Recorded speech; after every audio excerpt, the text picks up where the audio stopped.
Agora que nós já conseguimos identificar a classificação dos alimentos em energéticos, construtores e reguladores, nós vamos aí para a página 42.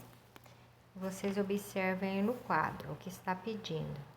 Usando o quadro a seguir, classifique os alimentos que você costuma comer nas refeições. Alimentos energéticos, alimentos construtores, alimentos reguladores. Aí vocês vão responder aí qual que vocês costumam comer.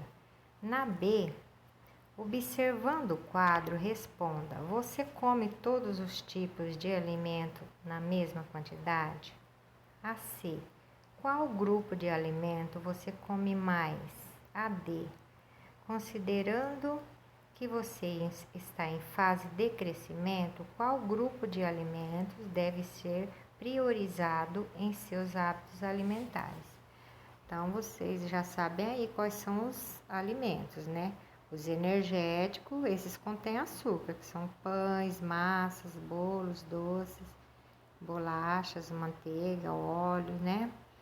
E os construtores, né? Eles são ricos em proteínas, são carne, feijão, grãos, peixe, ovos, leite, né? E os derivados do leite.